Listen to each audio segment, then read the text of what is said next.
ഈ വെയിറ്റ് കുറയ്ക്കാനായിട്ട് നമ്മൾ ആദ്യം ഒഴിവാക്കേണ്ട കുറച്ച് സാധനങ്ങളുണ്ട്. പഞ്ചസാര കുറയ്ക്കണമെന്ന് എല്ലാവർക്കും അറിയാം. ഉപ്പ് കുറയ്ക്കണമെന്നത് വെയിറ്റ് കുറയ്ക്കാനായിട്ട് സഹായിക്കുമെന്നുള്ളത് ചിലപ്പോൾ പലർക്കും അറിയത്തില്ലായിരിക്കും. അവർ നല്ലപോലെ ഉപ്പ് കഴിക്കുന്നുണ്ടാവും. BP കുറവാണെന്ന് പറഞ്ഞ് ഉപ്പ് കൂടുതൽ കഴിക്കും. ഈ ഉപ്പ് കൂടുതൽ കഴിക്കുമ്പോൾ ശരീരത്തിലെ വാട്ടർ റിട്ടൻഷൻ, ഫ്ലൂയിഡ് റിട്ടൈൻ ചെയ്യാനായിട്ട് സാധ്യത കൂടുകയാണ്. അതോടൊപ്പം നമുക്ക് ചോറ് കുറയ്ക്കണമെന്ന് എല്ലാവർക്കും അറിയാം. പക്ഷേ ചോറ് കുറച്ചിട്ട് ഒരു 5 ചപ്പാത്തി പകരം കഴിച്ചെന്നാൽ ഒരു ഗുണവുമില്ല. കാരണം ഈ ചപ്പാത്തി ഇപ്പോൾ നമ്മൾ നല്ല റിഫൈൻഡ് ഫ്ലോറാണ്, നല്ല ആട്ടയാണ് കിട്ടുന്നത്. അതിൽ തവിടെന്ന് പറയുന്നൊരു സംഗതിയേ ഇല്ല. അതുകൊണ്ട് തന്നെ ഈ 5 ചപ്പാത്തി കഴിക്കുമ്പോഴത്തേക്കും ഒരു പാത്രം നിറച്ച് ചോറുണ്ടെന്നതിനേക്കാൾ കൂടുതൽ കാലറി അകത്തോട്ട് പോകും. അത് ഹൈ ഗ്ലൈസീമിക് ഇൻഡെക്സ് തന്നെയാണ്. മൈദയുടെ കാര്യം പറയാനേ ഇല്ല. പലരും മൈദ ഉപേക്ഷിക്കാനായിട്ട് പൊറോട്ടയെ ഉപേക്ഷിച്ച് കളയുന്നവരുണ്ട്. പക്ഷേ അവർ കാണാത്തൊരു കാര്യമുണ്ട്. നമ്മൾ കഴിക്കുന്ന ബേക്കറി സാധനങ്ങളായിട്ടുള്ള ബ്രെഡ്, ബണ്ണ്, കുബൂസ്, ബിസ്ക്കറ്റ്, അത് ഷുഗർ ഫ്രീ ബിസ്ക്കറ്റ് ആണെങ്കിൽ പോലും അതിനകത്ത് കുറച്ച് മൈദയാണ് അടങ്ങിയിട്ടുള്ളത് എന്നുള്ളത് മനസ്സിലാക്കുക. ഇത് ഹൈ ഗ്ലൈസീമിക് ഇൻഡെക്സ് ഉള്ളൊരു സംഗതിയാണ്. കഴിഞ്ഞ ദിവസം കാസർഗോഡ് നിന്ന് വിളിച്ചൊരു പേഷ്യൻ്റ് പറയുകയുണ്ടായി, അവരെന്ത് ചെയ്തിട്ടും വണ്ണം കുറയുന്നില്ല. എല്ലാം ഉപേക്ഷിച്ചു, പഞ്ചസാര ഉപേക്ഷിച്ചു, ബേക്കറി സാധനങ്ങൾ ഉപേക്ഷിച്ചു, നല്ലപോലെ വർക്കൗട്ട് ചെയ്യുന്നുണ്ട്, എന്നിട്ടും എൻ്റെ വെയിറ്റ് 100 കിലോയ്ക്ക് മുകളിലുണ്ട് ഡോക്ടറെ. ഞാൻ ചോദിച്ചു, ഇന്ന് രാവിലെ എന്താ കഴിച്ചേ? അവരൊരു മസാല ദോശയാണ് കഴിച്ചതെന്ന് പറഞ്ഞു. മസാല ദോശ എന്ന് പറയുന്ന സാധനത്തിൽ അടങ്ങിയിരിക്കുന്നത് എന്തൊക്കെയാണെന്ന് നമുക്കൊന്ന് നോക്കാം. ഈ പൊട്ടറ്റോ, അതായത് കിഴങ്ങ് വർഗ്ഗത്തിൽപ്പെടുന്ന എന്തും അത് മണ്ണിനടിയിൽ വളരുന്നതാണ്. കപ്പ, ചേന, ചേമ്പ്, ഇത് മൊത്തം സ്റ്റാർച്ചാണ്. 100% സ്റ്റാർച്ചും കാർബോഹൈഡ്രേറ്റുമാണ്. ദോശ എന്ന് പറയുന്ന സംഗതിയും സാധാരണ നമ്മളുടെ സൗത്ത് ഇന്ത്യൻ ഡിഷിൽപ്പെടുന്ന ദോശ, അതും 100% അടുത്ത് തന്നെ കാർബോഹൈഡ്രേറ്റ് കണ്ടൻ്റ് ഉള്ളതാണ്. അപ്പോൾ അത് കഴിച്ചെന്നാൽ എങ്ങനെ വണ്ണം കുറയും? പകരം നമ്മൾ എന്താണ് ചെയ്യേണ്ടത്? നമ്മൾ ഈ മെയിൻ ഭക്ഷണം കഴിക്കുന്നതിന് മുൻപ് നമ്മൾ മരുന്ന് പോലെ കഴിക്കേണ്ട കുറച്ച് സാധനങ്ങളുണ്ട്. അതിന് പ്രത്യേകിച്ച് ടേസ്റ്റ് ഒന്നും കാണുകയില്ല. ഗുളിക കഴിക്കുന്നത് എങ്ങനെയാണ്? വിഴുങ്ങി കഴിക്കുകയല്ലേ എന്ന് പറഞ്ഞ പോലെ കഴിക്കേണ്ടത്. അതെന്തൊക്കെയാണെന്നല്ലേ? നമ്മൾ 3 ഗ്ലാസ് വെള്ളം കുടിക്കുക. അതോടൊപ്പം ഒരു സാലഡ്, അതിന് വേണമെങ്കിൽ ഒരു കുക്കുംബർ ഉപയോഗിക്കാം, അല്ലെങ്കിൽ ഒരു ക്യാരറ്റോ അല്ലെങ്കിൽ ബീട്രൂട്ടോ, അതുമല്ലെന്നുണ്ടെങ്കിൽ ക്യാബേജോ, അതുമല്ലെന്നുണ്ടെങ്കിൽ പേരയ്ക്ക പോലെ അധികം മധുരമില്ലാത്ത പഴങ്ങളോ ഒക്കെ ഉപയോഗിക്കാം. ഇത് കഴിച്ച് വെള്ളവും 3 ഗ്ലാസ് കുടിച്ച് വിശപ്പ് പകുതിയെങ്കിലും കെട്ടടങ്ങിയിട്ടേ നമ്മൾ കഴിക്കാൻ പാടുള്ളൂ. ഈ വിശപ്പ് എന്ന് പറയുന്നതും കൊതി എന്ന് പറയുന്നതും രണ്ടും രണ്ടായിട്ട് തന്നെ നമ്മൾ തിരിച്ചറിയണം. വിശപ്പുണ്ടാകുന്നത് നമ്മുടെ വയറിലുള്ള ഗ്രെലിൻ എന്ന് പറയുന്ന ഹോർമോണുണ്ട്, ലെപ്റ്റിൻ എന്ന് പറയുന്ന ഹോർമോണുണ്ട്. ഇതിൻ്റെയൊക്കെ വേർതിരിവുകൾ കൊണ്ട്, ഏറ്റക്കുറച്ചിലുകൾ കൊണ്ടൊക്കെയാണ് നമ്മുടെ ഹൈപ്പോതലാമസിനെയാണ് ഈ വിശപ്പ് നമ്മളെ ബാധിക്കുന്നത്. ഹൈപ്പോതലാമസിൽ നിന്നാണ് ഈ ഹങ്കർ സിഗ്നൽസ് പോകുന്നത്. പക്ഷേ ഈ വിശപ്പടക്കാൻ ഞാൻ ഈ പറഞ്ഞ സാധനങ്ങളൊക്കെ കഴിച്ചാൽ മതി. പകരം നമ്മൾ കഴിക്കുന്നത് എന്താ? നല്ല ചോറ്, നല്ല കറികൾ, ടേസ്റ്റുള്ള എന്തെങ്കിലും നോൺ വെജ് സാധനങ്ങൾ ഒക്കെ കഴിക്കുമ്പോഴേക്കും നമ്മൾ അതിനനുസരിച്ച് കൂടുതൽ ഭക്ഷണവും ചോറും അറിയാതെ അകത്താക്കി പോകും. അതിനെ നമ്മൾ അപ്പറ്റൈറ്റ് എന്നാണ് ഇംഗ്ലീഷിൽ പറയുക. പച്ച മലയാളത്തിൽ പറഞ്ഞാൽ കൊതി. നമ്മൾ ഈ കൊതിയെ അടക്കാനല്ല നോക്കേണ്ടത്, വിശപ്പിനെ അടക്കാനായിട്ടാണ്. അപ്പോൾ ഈ ഒരു രീതി ഒന്ന് പരീക്ഷിച്ച് നോക്കുക. കാസർഗോഡ് നിന്ന് വിളിച്ച ഒരു പേഷ്യൻ്റ് വേറൊരു കാര്യം കൂടെ പറഞ്ഞു, ഞാൻ ചോറ് ഉപേക്ഷിച്ചിട്ട് കഞ്ഞിയാണ് കൂടുതൽ കുടിക്കുന്നത്. ഒരു കോപ്പ കഞ്ഞിയാണ്, ധാരാളം വെള്ളം അകത്ത് ചെല്ലട്ടെന്ന് വരും. ഞാൻ ചോദിച്ചു, കഞ്ഞിവെള്ളം ഒഴുക്കി കളഞ്ഞിട്ട് ചുമ്മാ വെള്ളം ഒഴിച്ചാണോ കുടിക്കുന്നത്? അല്ല, നല്ല കഞ്ഞിവെള്ളം. കഞ്ഞിയേക്കാൾ പ്രശ്നമാണ് കഞ്ഞിവെള്ളം എന്നുള്ളത് മനസ്സിലാക്കുക. അത് ഫുള്ള് സ്റ്റാർച്ചാണ്. പശുവൊക്കെ കഞ്ഞിവെള്ളത്തിൻ്റെ കാടി കുടിച്ചിട്ടാണ് ഓടിച്ചാടി നടക്കുന്നത്. അപ്പോൾ ഈ കഞ്ഞിവെള്ളം കുടിക്കുന്നത്, ഒരു കോപ്പ കഞ്ഞിവെള്ളം എന്ന് പറഞ്ഞിട്ടുണ്ടെങ്കിൽ അത് എത്ര കാലറി ഉണ്ട് എന്നുള്ളത് നമ്മളൊന്ന് കാൽക്കുലേറ്റ് ചെയ്ത് നോക്കണം. പലപ്പോഴും ഇന്ന് വന്ന ഒരു 18 വയസ്സുകാരി പെൺകുട്ടി, അവൾ ഇന്നലെ 1/2 കിലോ ജിലേബി കഴിച്ചു എന്നാണ് അമ്മ പറഞ്ഞത്. വെയിറ്റ് 95 കിലോ ഉണ്ട്. അപ്പം വെയിറ്റ് കുറയാത്തത് എന്താണ് എന്നുള്ളത് ഇങ്ങനെ ചോദിച്ചു വന്നപ്പോഴാണ് ഈ 1/2 കിലോ ജിലേബിയുടെ കാര്യം പറഞ്ഞത്. 1 മാസം കൂടി 1/2 കിലോ ജിലേബി കഴിച്ചതെന്ന് പറഞ്ഞു. 1/2 കിലോ എങ്കിലും കഴിച്ചില്ലെങ്കിൽ പോലും 2ഓ 3ഓ ജിലേബി കഴിച്ചെന്നാൽ അതിൻ്റെ കാലറി കണ്ട് മിനിമം ഒരു 500 എങ്കിലും ഉണ്ടാവും. ഇതിലൊരു 100 കാലറി ഒന്ന് ഉരുക്കി തീർക്കണമെങ്കിൽ തന്നെ നമ്മൾ 1 മണിക്കൂർ നല്ല സ്പീഡിൽ നടക്കുകയോ ജിമ്മിൽ വർക്കൗട്ട് ചെയ്യുകയോ ചെയ്യേണ്ടതായിട്ട് വരും. അപ്പോൾ നമ്മൾ ഈ കാലറി കണ്ടൻറ്റിനെ പറ്റി ഒരു യഥാ കാൽക്കുലേഷൻ നമ്മൾ നടത്തി നോക്കണം. ഇനി ഈ ഫുഡ് കുറയ്ക്കുമ്പോഴത്തേക്കും നമ്മൾ കുറയ്ക്കാൻ പാടില്ലാത്ത കുറച്ച് സംഗതികളുണ്ട്. പ്രത്യേകിച്ചും പ്രോട്ടീൻ കണ്ടൻറ്റ് ഒത്തിരി കുറഞ്ഞു പോകാൻ പാടില്ല. കാരണം പ്രോട്ടീൻ കണ്ടൻറ്റ് ഒത്തിരി കുറഞ്ഞാൽ നമ്മുടെ മുടിയുടെ വളർച്ചയും മുടി കൊഴിച്ചിലിന് കാരണമാകുന്ന പ്രശ്നങ്ങളും ഉണ്ടാകാം. അതോടൊപ്പം നമ്മുടെ വൈറ്റമിൻ സപ്ലിമെൻറ്റ്സ് കിട്ടുന്നുണ്ടോ എന്നുള്ളത് നോക്കണം. പലപ്പോഴും നമുക്ക് നമ്മുടെ ഭക്ഷണത്തിൽ നിന്ന് ആവശ്യത്തിനുള്ള വൈറ്റമിൻസ് ആവശ്യമുള്ളതുപോലെ കിട്ടുന്നുണ്ടാവില്ല. പ്രത്യേകിച്ചും വൈറ്റമിൻസ് എല്ലാം ഇപ്പോൾ നമുക്ക് ഉണ്ടെന്ന് പറഞ്ഞെന്നാലും അതിൻ്റെ ബയോ അവൈലബിലിറ്റി വളരെ കുറവായിരിക്കും. നമുക്ക് ദഹിപ്പിക്കാവുന്ന രീതിയിലായിരിക്കത്തില്ല അത് കിട്ടുക. പശുവിൻ്റെ ഉദാഹരണം തന്നെ എടുക്കാം. പശു ഇഷ്ടംപോലെ പുല്ല് തിന്നുന്നുണ്ട്. പക്ഷെ അതുപോലെ തന്നെ മനുഷ്യൻ പുല്ല് തിന്നിട്ടുണ്ടെങ്കിൽ അവനാവശ്യമായിട്ടുള്ള ഊർജ്ജം അതിൽ നിന്ന് കിട്ടത്തില്ല. വേണമെങ്കിൽ കുറച്ച് ഫൈബർ കണ്ടൻറ്റ് കിട്ടുമെന്നുള്ളത് മിച്ചം. അപ്പോൾ ഈ വൈറ്റമിൻസ് പലപ്പോഴും നമ്മൾ ടാബ്ലറ്റ് ഫോമിൽ പുറമേ നിന്ന് സപ്ലിമെൻറ്റ് ചെയ്യുന്നതായിട്ട് വരാം. പലപ്പോഴും പല ന്യൂട്രിയൻസിൻ്റെയും നമ്മുടെ ബ്ലഡിലെ ലെവൽസ് പോലും കാൽക്കുലേറ്റ് ചെയ്യാനുള്ള മെഷർ ചെയ്യാനുള്ള ടെസ്റ്റുകൾ നമുക്കിന്ന് അവൈലബിൾ അല്ല. അതുകൊണ്ട് ഇങ്ങനെയുള്ള ന്യൂട്രിയൻസ് കിട്ടാനായിട്ട് നിങ്ങളുടെ ഡോക്ടറുടെ സഹായത്തോടു കൂടി അതിന് വേണ്ട വൈറ്റമിൻ സപ്ലിമെൻറ്റ്സും കൂടി സെലക്ട് ചെയ്യാം. അതോടൊപ്പം ഈ എക്സസൈസിനെ കുറിച്ചും കൂടി പറയട്ടെ. എക്സസൈസ് നമുക്ക് എയ്റോബിക് എക്സസൈസ് മാത്രം പോരാ, അല്ലെങ്കിൽ സ്ട്രെങ്തനിങ് എക്സസൈസ് മാത്രം പോരാ, അല്ലെങ്കിൽ സ്ട്രെച്ചിങ് എക്സസൈസ് മാത്രം പോരാ. ഇത് മൂന്നും വേണം. സ്ട്രെച്ചിങ് വേണം, സ്ട്രെങ്തനിങ് വേണം. സ്ട്രെച്ചിങ് എന്ന് പറഞ്ഞു കഴിഞ്ഞാൽ നമ്മുടെ ജോയിൻസിനെ എല്ലാം നമ്മൾ നല്ലപോലെ വിജാഗിരി പോലെയുള്ള മുട്ടുകളെക്കുറിച്ച് നമ്മളൊരു വീഡിയോ ചെയ്തതാണ്. അപ്പോൾ അതുപോലെ എണ്ണ ഒഴിച്ച് കൊടുക്കുന്നത് പോലെ, അല്ലെങ്കിൽ ഇടയ്ക്കിടയ്ക്ക് അടയ്ക്കുകയും തുറക്കുകയും ചെയ്യുന്നത് പോലെ നമ്മൾ ജോയിൻസിനും എല്ലാം സ്ട്രെച്ചിങ് എക്സസൈസുകൾ ചെയ്യണം. അതോടൊപ്പം നമ്മൾ സ്ട്രെങ്ത് ബിൽഡിംഗ് ആയിട്ടുള്ള മസിൽസിനെ സ്ട്രെങ്തനിങ് ചെയ്യുന്ന രീതിയിലുള്ള ഡംബിൾസ് ഉപയോഗിക്കണമെന്നൊന്നുമില്ല. നമുക്ക് ഓരോ മസിൽസിനും ഓരോ തരത്തിലുള്ള എക്സസൈസ് ഉണ്ട്. അതുപോലെ എയ്റോബിക് എക്സസൈസ് എന്ന് പറഞ്ഞാൽ നമ്മുടെ ഹാർട്ട് റേറ്റ് 140 ആകുന്നവരെ. ഈ നടപ്പെന്ന് പറയുന്ന ഒരു മടിയന്മാരുടെ എക്സസൈസാണ്. അപ്പോൾ ഈ നടപ്പിന് പകരം നമുക്ക് 100 തവണ ഉയർന്ന് ചാടുകയോ, അല്ലെങ്കിൽ 50 പുഷപ്പ് എടുക്കുകയോ, അല്ലെങ്കിൽ സ്ക്വാറ്റ്സ് എടുക്കുകയോ ചെയ്യുന്നത് വഴി നമുക്ക് നമ്മുടെ ഹാർട്ട് റേറ്റ് ഒന്ന് കൂട്ടാൻ പറ്റും. എന്നാൽ മാത്രമേ അതൊരു കാർഡിയാക് എക്സസൈസായിട്ട് കണക്കാക്കാൻ പറ്റുള്ളൂ. അതുപോലെ നമുക്ക് ഈ കാർബോഹൈഡ്രേറ്റ്സിന് പകരം പ്രോട്ടീൻ റിച്ച് ഫുഡായിട്ട് നമുക്ക് സപ്ലിമെൻറ്റ് ചെയ്യാം.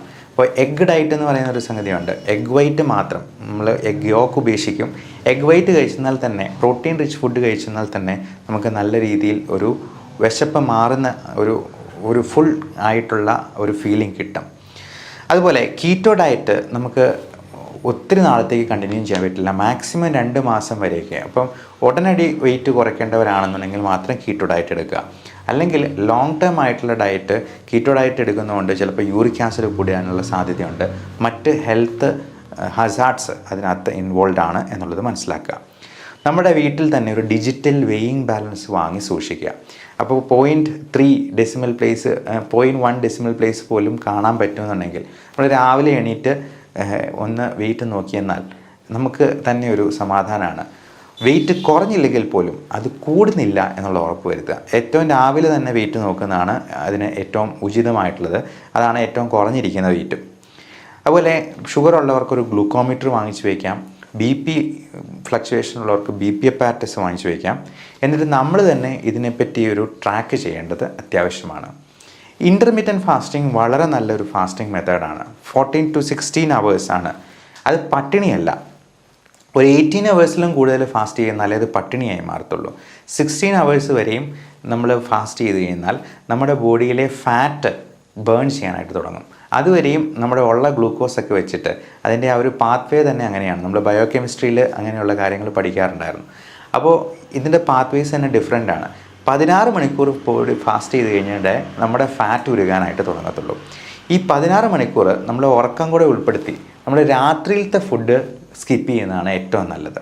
അപ്പോൾ രാത്രി ഒരു 6 മണിക്ക് മുമ്പ് ഭക്ഷണം എല്ലാം കഴിച്ചിട്ട് പിന്നെ 0 കാലറി ഡയറ്റിലോട്ട് പോവാം. അത്യാവശ്യം ഉണ്ടെങ്കിൽ മാത്രം 0 കാലറിയിലുള്ള വല്ല ഗ്രീൻ ടീയോ വെള്ളമോ കുടിച്ച്, അല്ലെങ്കിൽ ഒട്ടും കണ്ടൻറ്റ് ഇല്ലാത്ത കാലറി ഇല്ലാത്ത കുക്കുംബറോ എന്തെങ്കിലും കഴിക്കാനായിട്ട് സാധിക്കുന്നതാണ്. അതോടൊപ്പം നമ്മൾ ശ്രദ്ധിക്കേണ്ട വേറൊരു കാര്യമുണ്ട്. നമ്മൾ ഈ ബ്രേക്ക്ഫാസ്റ്റ് ഒരുപാട് നേരത്തേക്ക് മാറ്റി വയ്ക്കുന്നതിനേക്കാൾ നല്ലത് ഈവനിങ് എത്ര നേരത്തെ നമ്മൾ ഫാസ്റ്റിംഗ് തുടങ്ങുന്നു. അപ്പം 6 മണിയെന്ന് പറഞ്ഞത് ഡ്യൂട്ടിയൊക്കെ കഴിഞ്ഞ് വരുന്ന സമയം അതായതുകൊണ്ടാണ്. ഒരു 5 മണിക്കോ 4 മണിക്കോ അത് സ്റ്റാർട്ട് ചെയ്യുവാണെങ്കിൽ നമുക്ക് ബ്രേക്ക്ഫാസ്റ്റ് ഇച്ചിരി നേരത്തെ കഴിക്കാൻ പാകത്തിന് ഇൻ്റർമീഡിയൻറ്റ് ഫാസ്റ്റിംഗ് നമുക്കൊന്ന് അഡ്ജസ്റ്റ് ചെയ്യാവുന്നതാണ്. അതുപോലെ ഈ ഉറക്കം വളരെ ഇമ്പോർട്ടൻറ്റ് ഫാക്ടറാണ്.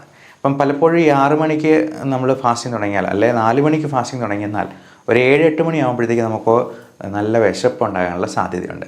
അതിന് ഈ ഉറക്കത്തിൻ്റെ പ്രശ്നമുള്ളവർക്ക് പലപ്പോഴും പല ആൻറ്റി ആങ്സൈറ്റി മരുന്നുകൾക്ക്, ആൻറ്റി ഡിപ്രഷൻ മരുന്നുകൾക്കൊക്കെ ഇതുപോലെ ഇങ്ങനെ ഇച്ചിരി ഉറക്കം കൂടെ പ്രദാനം ചെയ്യാനുള്ള കഴിവുണ്ട്. അത് അല്പം നേരത്തെ കഴിച്ച് എത്രയും നേരത്തെ തന്നെ കിടന്നുറങ്ങാനായിട്ട് നോക്കുക. നമ്മൾ എത്ര കണ്ട് ലേറ്റായിട്ട് ഇരിക്കുന്നു അത്രയും നമ്മൾ അടുക്കളയിൽ കയറി എന്തെങ്കിലും മധുരപലഹാരങ്ങൾ എടുത്ത് കഴിക്കാനുള്ള സാധ്യത കൂടുതലാണ്. അതോടൊപ്പം നമ്മൾ എത്രയും നേരത്തെ തന്നെ പല്ലൊക്കെ ബ്രഷ് ചെയ്ത് പിന്നെ കഴിക്കാനായിട്ട് നമുക്കൊരു ഇച്ചിരി മടിയുണ്ടായിരിക്കും. അതുകൊണ്ട് നേരത്തെ തന്നെ ബ്രഷ് ചെയ്യുക, നേരത്തെ തന്നെ കിടന്നുറങ്ങുക, ഫോണിൽ കുത്തിക്കൊണ്ടിരിക്കാതിരിക്കുക. അപ്പം പല അലർജിയുടെ മെഡിസിൻസിന്, വേദന സംഹാരികളായിട്ടുള്ള ചില സെൻട്രൽ ആയിട്ടുള്ള പെയിൻ കില്ലേഴ്സിന് ഒക്കെ ഇച്ചിരി ഉറക്കം കൂടി തരാനായിട്ടുള്ള കഴിവുണ്ട്.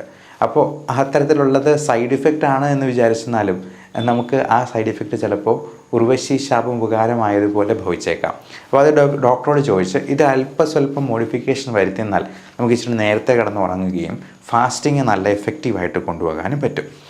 ഇനി ഇതിനൊക്കെ പുറമെ നമുക്ക് ഇത് ഫാറ്റ് കുറയ്ക്കാനായിട്ട്, ഫാറ്റ് ബേൺ ചെയ്യാനായിട്ട് ഉതകുന്ന രീതിയിലുള്ള പുതിയ തരത്തിലുള്ള മരുന്നുകളുണ്ട്. ആൽഫ സൈക്ലോഡെക്സ്ട്രിൻ പോലുള്ള യാതൊരു സൈഡ് ഇഫക്റ്റും അതിനുണ്ടാവത്തുമില്ല.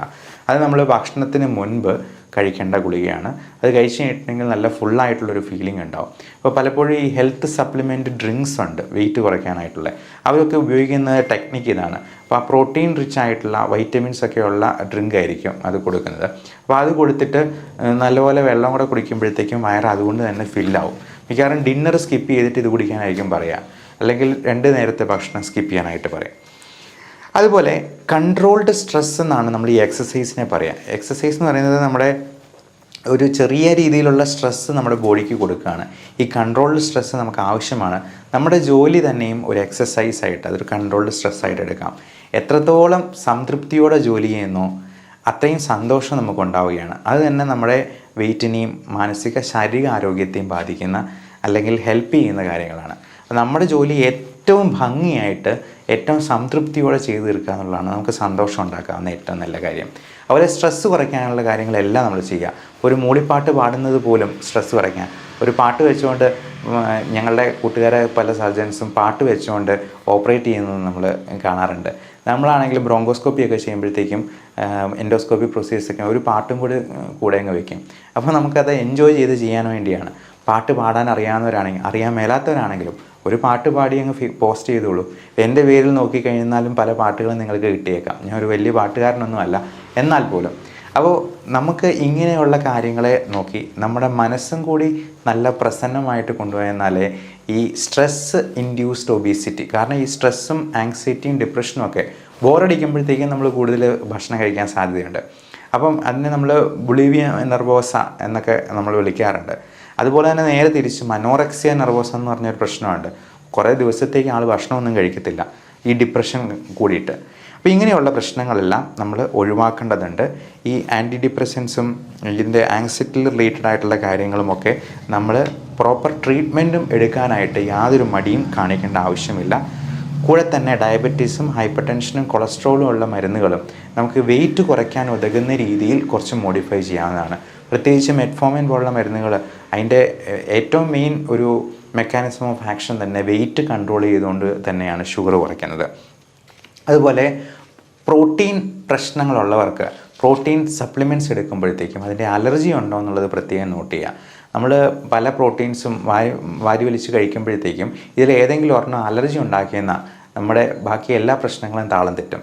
അത് സ്കിൻ ഡിസീസസ് മാത്രമല്ല, പലതരത്തിലുള്ള അലർജി രോഗങ്ങളായിട്ടുള്ള അലർജിക് റൈനൈറ്റിസ്, നമുക്ക് ശ്വാസകോശത്തിലുണ്ടാകുന്ന ആസ്മ പോലും, ചുമയും കഫക്കെട്ട് പോലും അതുകൊണ്ടുണ്ടാകാം. അതുകൊണ്ട് അലർജി ഉള്ളത് എന്താണെന്ന് അറിയാനായിട്ടുള്ള സ്പെസിഫിക് ടെസ്റ്റ് ഉണ്ട്.